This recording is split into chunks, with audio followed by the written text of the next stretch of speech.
Listen. What do you hear? The song of 12,000 horsepower in action. Thousands of precision parts operating in flashing unison, obedient to the control of the skilled pilot and crew.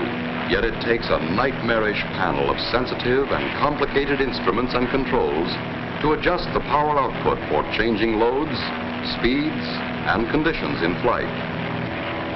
Listen again. What do you hear? The familiar sound of a fine motor car engine. More than 100 horsepower, responsive to the driver's lightest touch on the accelerator. Yet this fine engine must be constantly controlled all the time it's in operation to keep its power in balance with changing requirements. Again, what do you hear? The purr of an electric generator. As electrical power loads vary, as conditions vary, throughout the minutes, hours, days, weeks, and months, so must the power be regulated by watchful operators to keep the generator turning at constant speed. What do you hear? You guessed it. The beating of a human heart. One of the most amazing machines on Earth. The normal human pulse is between 70 and 80 beats per minute. Yet this rhythm varies every time we move or change position. Like this when we are resting. Like this when we are running or at play. And changing too with our emotions when we are happy, angry, or frightened. Listen. What do you hear now? That's right, the ticking of a watch. An accurate watch ticks 5 times each second.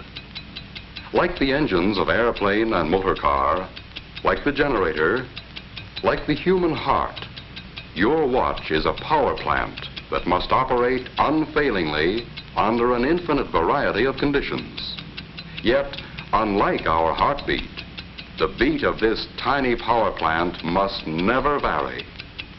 Unlike the giant generator, it has no tons of concrete on which to rest solid, level, and safe from vibrations which might affect its accuracy. There are no watchful attendants, no careful drivers, no skilled pilots, no banks of instruments and controls to regulate its speed and guard its accuracy. What controls the ticking of a watch? Inside, we find a beautifully poised and balanced mechanism of springs and gears, pinions and bearings. And this entire mechanism must be confined to a very small space. Still, it must run at a constant speed. Never more, never less, with an accuracy that approaches perfection. To understand what goes on inside a watch, let's make a simple device that will keep time. We'll use a garden hose. First, we'll place a little water wheel and dial in the center. When water passes through, it will turn the wheel and make the hand on the dial move. Now we'll attach the hose to a faucet. The faucet is our source of power. The hose conducts the water, our power in this case, past the dial to the nozzle. The nozzle controls the flow of power. By turning the nozzle, we can allow just a little water to flow through the hose, and the hand on the dial will turn slowly.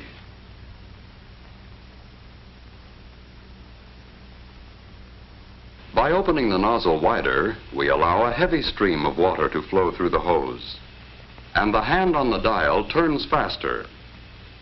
If our source of power, the water pressure, remained constant, and if we could adjust the nozzle carefully enough, we would have a timepiece that would keep accurate time. Here, in a greatly simplified form, we have the 4 elements needed in every timepiece. A source of energy or power, a means of transmitting power, a dial to record the flow of power, and a way to control the power. Now let's see what these four elements are like in our watch. First, we'll take our watch apart, like this.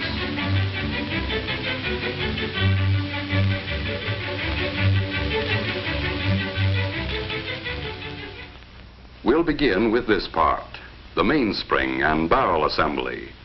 And so we can see everything that goes on inside, let's use giant parts to make a watch model.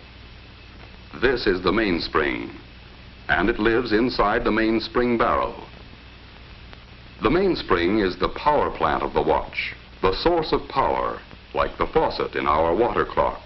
By winding the spring, we can store up energy.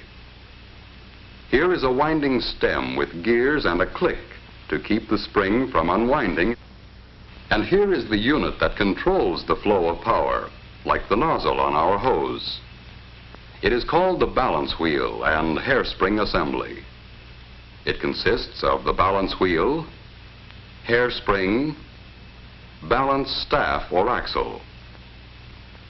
Fastened to the balance staff is a part called a roller. To the roller is attached an upright jewel pin. Let's see how these work together. A push on the jewel pin will start the balance wheel moving, and more pushes will keep it moving.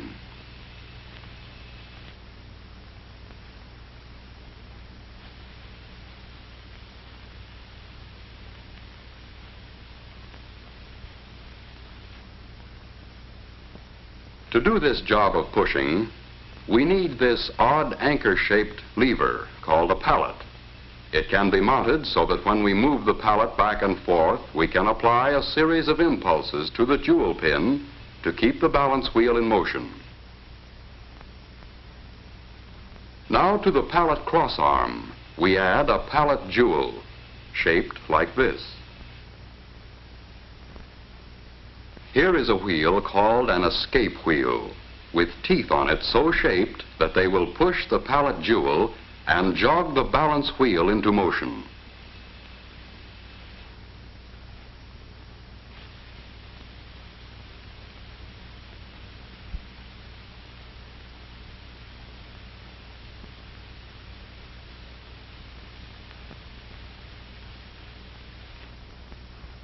Now we'll use the energy stored up in our mainspring to drive the escape wheel. As the mainspring uncoils, it causes the barrel to rotate with it. That didn't last long, did it? Let's try it again. Once things get started, there's nothing to stop them. What we need now is a way of holding the power in check, releasing it a little at a time just when it's needed. Another pallet jewel at the other end of the pallet crossarm will do the trick. Just as the first pallet jewel gets a push from the escape wheel, the second pallet jewel locks against another tooth of the escape wheel to hold the power of the mainspring in check. But the balance wheel keeps swinging, and the jewel pin moves the fork end of the pallet until the escape wheel is again unlocked. But when we connect the mainspring directly to the escape wheel, the power is soon exhausted. In an actual watch, it would last only a few seconds. What we need is a way to stretch the power so it will last for more than a day. In our water clock, we used a hose to transmit power from the faucet to the nozzle. We also need a way to transmit power here. So let's add a system of gears and wheels. We'll stretch them out in a line instead of in their usual closely confined location in a watch. Look at the gears a moment and see what they do. First, a small partial turning of the mainspring barrel drives the center wheel a complete revolution.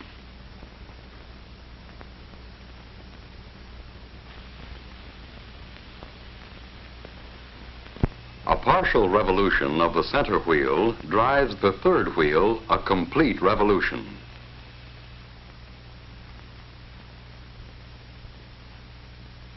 and this in turn drives the fourth wheel much further.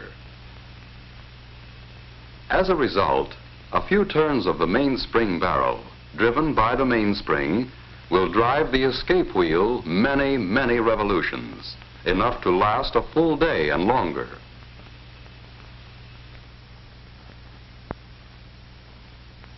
What we have now is a complete model watch train. Through the gears, the mainspring drives the escape wheel. The escape wheel teeth push first on one pallet jewel and then the other. The pallet fork nudges the jewel pin on the balance wheel to keep it moving. The swinging balance wheel on its return trip moves the pallet fork. This unlocks the escape wheel to release a little more energy from the mainspring.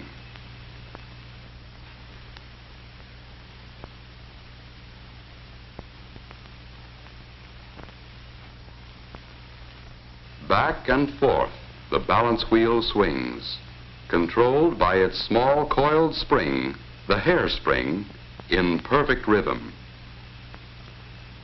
Each swing unlocks the escape wheel so it can give an extra push to a pallet jewel, and this is passed on to the balance wheel assembly to keep the watch ticking far more steadily than any beating heart. All we have to do now to measure time is count the ticks. But this would be a tedious job and not very practical. Just as we needed a dial on our water clock, here too we need a method for recording the flow of power. So to the shaft of this gear or wheel, we add an indicating hand to measure seconds. As the gear train of a watch moves far enough to make 5 ticks of the escapement, the second hand moves 1 graduation on its dial. To count the minutes, we can attach a dial and fasten a pointer to this gear wheel, which is just the right size so that it turns 1 complete revolution while the second hand makes 60 revolutions.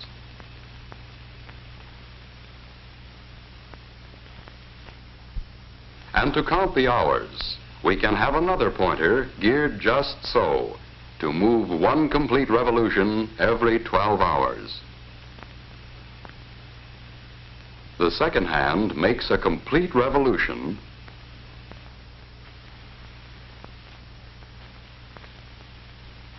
and the minute hand moves 1 graduation, and when the minute hand makes a complete revolution, an hour has passed.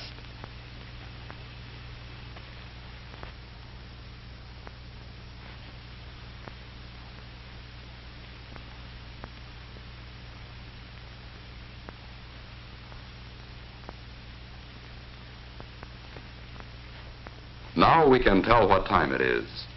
But a gear train all strung out like this is a long way from an actual watch.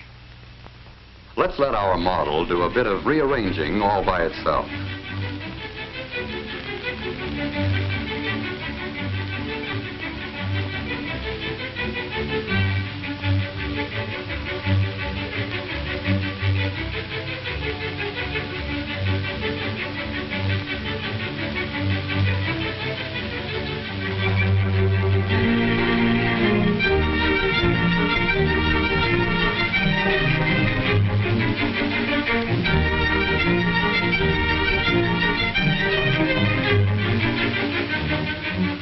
Now we know what time it is and how and why we know.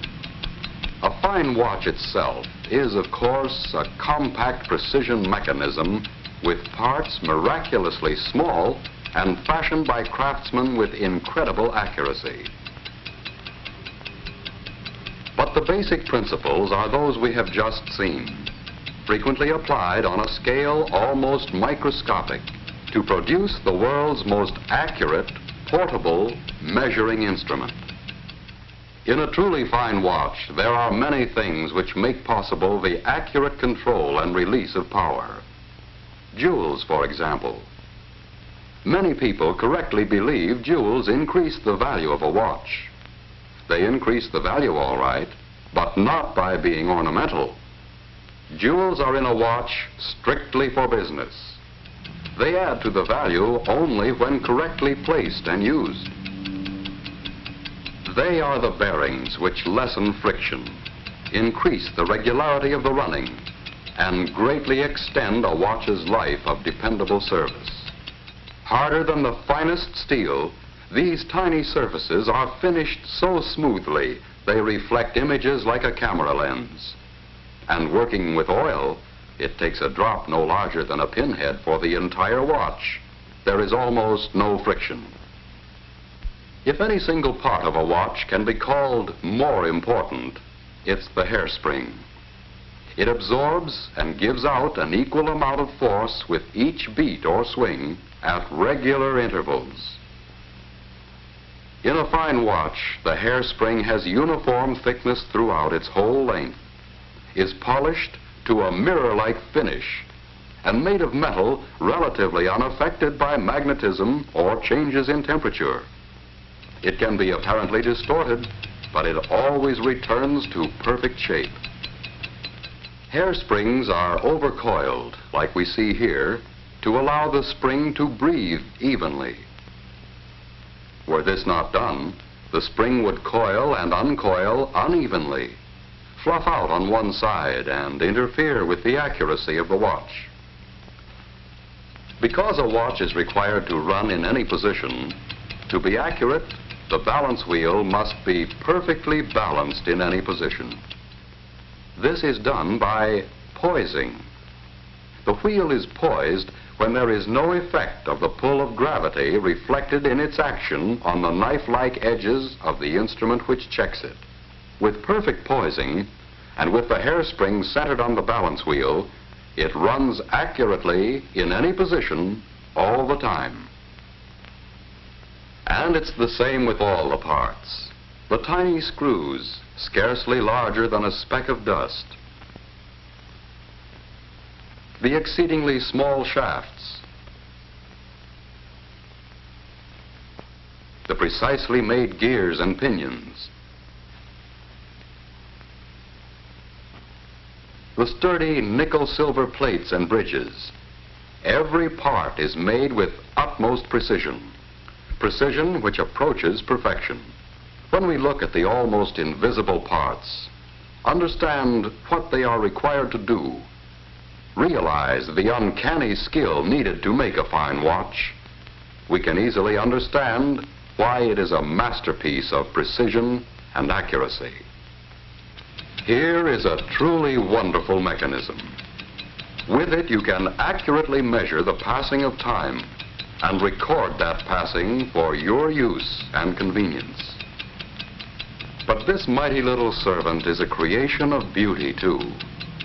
A precious possession to be worn with pride and confidence every day, every week, every month, year after year.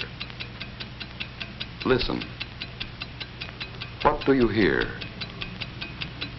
It's the ticking of a fine watch. Wherever you go, whatever you do, America's fine watch ticks steadily, accurately on.